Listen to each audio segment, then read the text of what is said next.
Good morning बच्चों। आज आप लोगों को ज्यामिति में रेखा एवं कोण के बारे में पढ़ाया जाएगा। इस पे बहुत उलझने होती हैं बच्चों को। एक एक चीज़ को इतनी बारीकी से समझाया जाएगा कि आप लोगों को इसमें इंटरेस्ट पैदा होगा, यानी ज्योमेट्री पढ़ने में बहुत आनंद आएगा आप लोगों को। और हमारे चैनल पे आए हैं, एजुकेशनल जस्टिस चैनल को सब्सक्राइब ज़रूर कर दीजिएगा और लाइक भी करते रहिएगा। और आज आप लोगों को ज्यामिति में रेखा तथा कोण के बारे में पढ़ाया जाएगा। इस समय लॉकडाउन चल रहा है। लॉकडाउन में आप लोग अपने घरों पे रहिए, बाहर न निकलिए, साबुन से हाथ धोते रहिए, साफ सफाई का ध्यान रखें। और कोरोना बहुत ही स्वाभिमानी है, उसको जब तक जा करके बाहर से लाएंगे नहीं तो वो आपके घर में नहीं आएगा, इसलिए उससे बच के रहना है। लाने के लिए बाहर मत निकलिएगा। कोरोना जहाँ है उधर ही रहने दीजिए, अपने घर में बाहर निकल करके लाइए मत। अपना, अपने परिवार का, अपने समाज का घर में रह करके रक्षा कीजिए। और अब हम लोग चलते हैं ज्यामिति में रेखा तथा कोण के बारे में अध्ययन करने के लिए। रेखाएं, सबसे पहले हम लोग इसमें ज्यामिति में रेखा के बारे में पढ़ लेंगे। रेखाएं, रेखा एक बिंदु से दोनों तरफ चलने वाली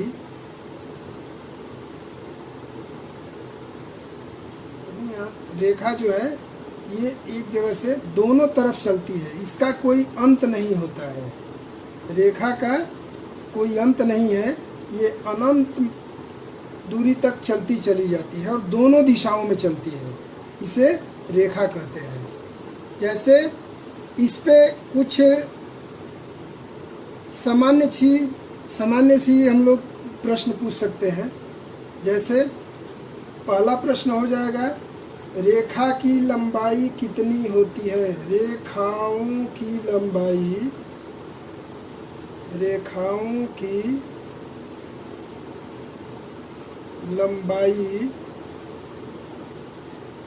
कितनी होती है? कितनी होती है? इसका क्या उत्तर होगा? तो उत्तर होगा कि इसका कहीं लंबाई अंत नहीं है, यानी रेखाओं की लंबाई क्या होती है? अनंत होती है, अनंत। फिर एक और सवाल इस पे हो सकता है, रेखाओं में कितने बिंदुएं होती हैं? रेखाओं में कितनी बिंदुएं होती है? कितनी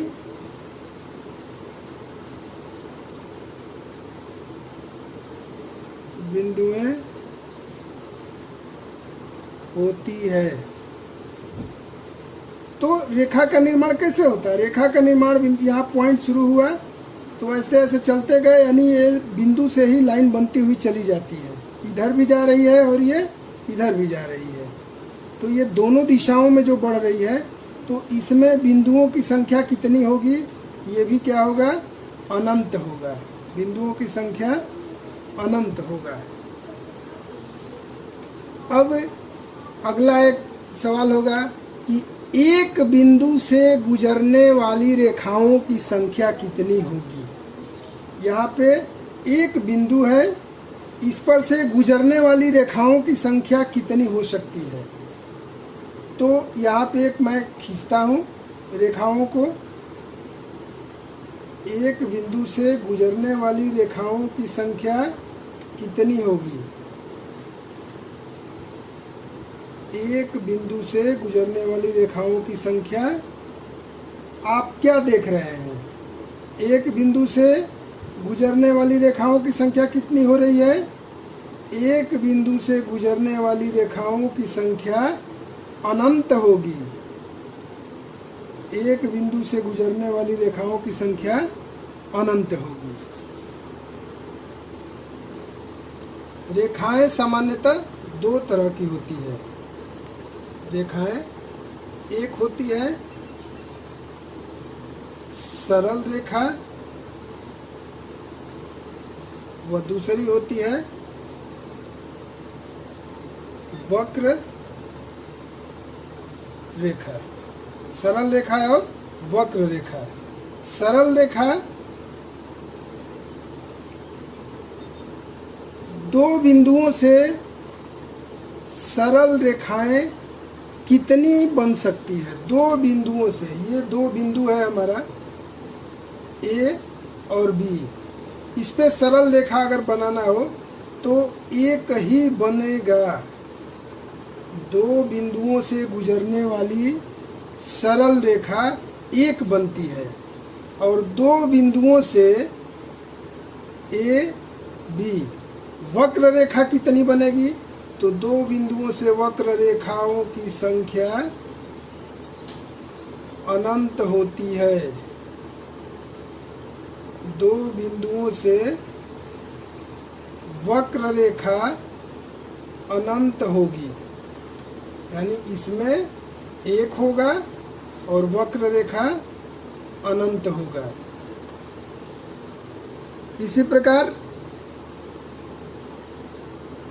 अब आगे देखेंगे कि रेखा और रेखाखंड क्या होता है।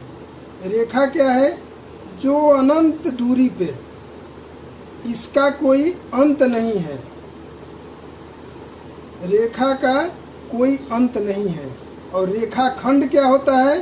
रेखाखंड होता है जिसमें यहाँ पे दो बिंदु लग जाए ए और बी, इन दोनों के मध्य, यानी रेखा में से ली हुई एक भाग को रेखाखंड कहते हैं। ये हो गया रेखाखंड। रेखा को दर्शाना हो तो इसको कैसे दर्शाते हैं? रेखा का संकेत है संकेत। रेखा को दर्शाते हैं ए बी और इस पे ऊपर जो रेखा बनी हुई है, यानी ये दोनों तरफ चल रही है। और रेखाखंड, रेखाखंड का संकेत क्या है? रेखाखंड को ए बी और ये खंड है तो बस ये यहाँ पे रुका हुआ है, यानी ए बी रेखाखंड निर्धारित होता है। रेखाखंड की लंबाई कितनी होती है? रेखाखंड की लंबाई नियत होती है। रेखाखंड की लंबाई नियत होती है। रेखाखंड और रेखाओं में अंतर क्या है? तो रेखाखंड क्या होता है? वो नियत होता है। रेखाखंड ए बिंदु से लेकर के बी बिंदु तक रेखाखंड नियत होता है और रेखाएं जो है अनंत दूरी तक दोनों दिशाओं में बढ़ती जाती है। फिर इसके बाद हम आते हैं किरण। किरण क्या होता है? किरण जो है एक नियत बिंदु से एक दिशा में चलने वाले लाइन, ये जो है किरण कहलाती है। किरण, किरण का संकेत है ए बिंदु से चल रहा है और ये चलता जा रहा है किरण एक दिशा में। इसका संकेत जो होता है वो लिखते हैं ए बी और इसके ऊपर किरण का निशान बना होता है। किरण की लंबाई कितनी होती है? तो किरण की लंबाई भी अनंत होती है, इसका भी कोई अंत नहीं होता है। किरण की लंबाई भी अनंत होती है।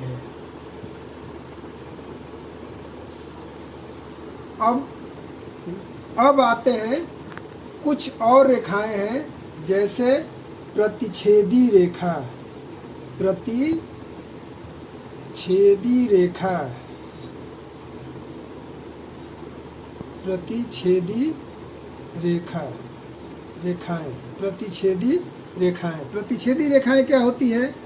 प्रतिच्छेदी रेखाएं जो एक बिंदु पर दो रेखाएं, एक बिंदु पर दो रेखाएं एक दूसरे को काटती है, उसे प्रतिच्छेदी, जिस बिंदु पे काटती है, ये ओ मान लो है, ओ बिंदु पर काटती है, ये जो है प्रतिच्छेदी रेखाएं हैं।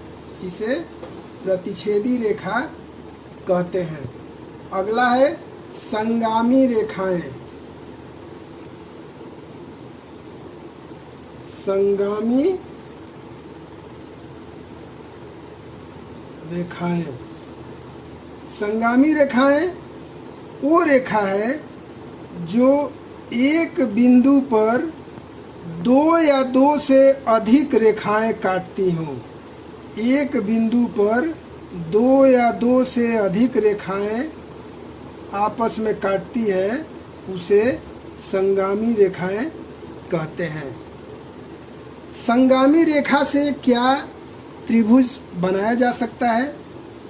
मान लो ये मैं रेखा खींच दिया, ये संगामी रेखा से क्या त्रिभुज बनाया जा सकता है?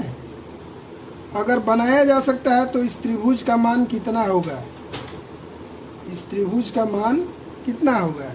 तो इसका उत्तर हम देंगे कि संगामी रेखाओं से त्रिभुज का निर्माण नहीं हो सकता है। क्यों? क्योंकि संगामी दो या दो से अधिक रेखाएं एक बिंदु पर काटती है, जबकि इसमें तीन बिंदु पे काट रही है रेखाएं, इसलिए यह संगामी रेखाएं नहीं है। अब है एक समपाती रेखाएं। तीसरा क्या है? समपाती रेखाएं। समपाती रेखाएं क्या है? जो समपाती रेखाएं वो रेखा होती है जो एक ही बिंदु पर, यानी ये दोनों रेखाएं एक दूसरे के ऊपर से गुजरती है, ये किसी बिंदु पे नहीं काटती है। यानी समपाती रेखाएं किसी एक बिंदु पे नहीं बल्कि अनंत बिंदुओं पे एक दूसरे को काटती है। समपाती रेखाओं का निर्माण बिल्कुल जो है रेखा जैसे चलती है, सरल रेखा का जैसे निर्माण होता है अनंत बिंदुओं से, उसी तरह से समपाती रेखा का भी निर्माण अनंत बिंदुओं पे काटते हुए होता है। अब आते हैं समानांतर रेखाएं।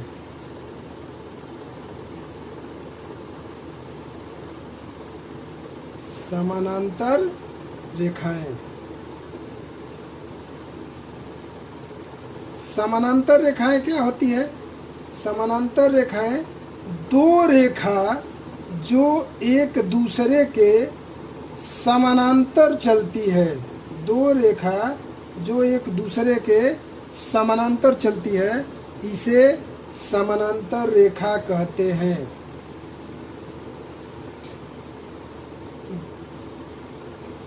अब एक सवाल ये है कि क्या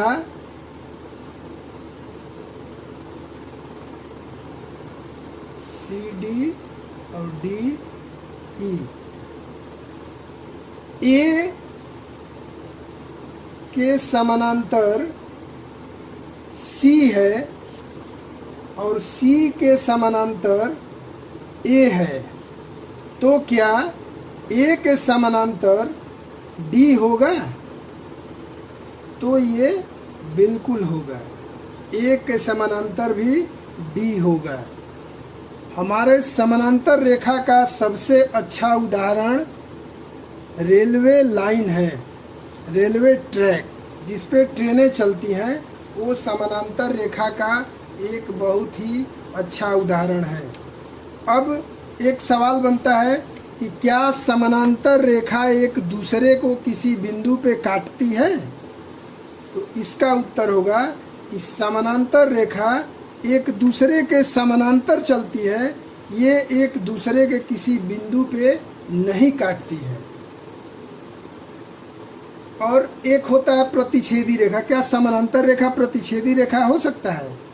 तो ये भी, इसका भी उत्तर होगा नहीं, क्योंकि प्रतिच्छेदी रेखा जो है वो एक बिंदु पे एक दूसरे को काटती है, ये प्रतिच्छेदी रेखा होती है जो एक दूसरे को एक बिंदु पे काटती है। इसलिए समानांतर रेखा प्रतिच्छेदी रेखा का उदाहरण नहीं होगा। अब अगला है लंबवत रेखाएं। एक रेखा के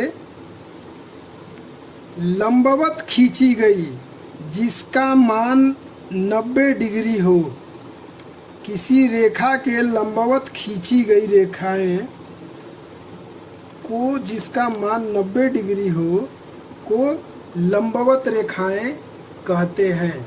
अब इसमें एक प्रश्न बनता है कि एक रेखा पे कई खींची गई रेखाएं लंबवत रेखा होगी। एक रेखा पे कई खींची गई रेखाएं क्या लंबवत होगी? तो इसका उत्तर होगा हाँ।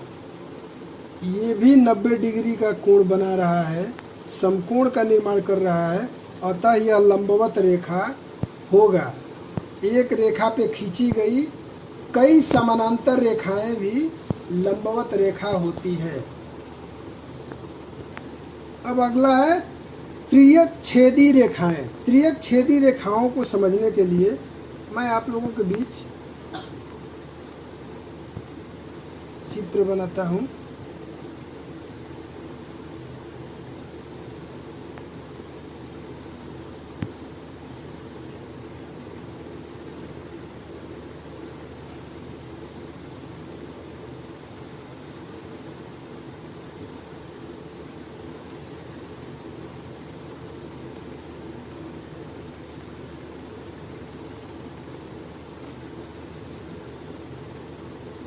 ये 3 चित्र है आपके सामने। त्रियक छेदी रेखा क्या होता है? ये ए हो गया, बी, सी। एक बिंदु से जो ऐसी रेखा जो 2 या 2 से अधिक बिंदु को काटती हो, ऐसी रेखा जो 2 या 2 से अधिक बिंदु पर काटती हो, उसे त्रियक छेदी रेखाएं कहते हैं। इसमें ए जो है ये रेखा त्रियक छेदी रेखा है। ये त्रियक छेदी रेखा है। उसी तरह यहाँ पे ये भी, ये दोनों समानांतर है, लेकिन ये रेखा जो है 2 से 2 जगहों पे काट रही है, यानी यह त्रियक छेदी रेखा है। ये क्या त्रियक छेदी रेखा हो सकता है? ये त्रियक छेदी रेखा इसलिए नहीं होगा कि ये सारी रेखाएं एक दूसरे को एक बिंदु पर काटती है, इसलिए यह त्रियक छेदी रेखा नहीं है। आज हम लोग रेखाओं के बारे में पढ़ लिए। ये रेखाएं एवं कोण का पार्ट 1 वीडियो है। अगला वीडियो पार्ट 2 में आप लोगों को कोण के बारे में बताया जाएगा।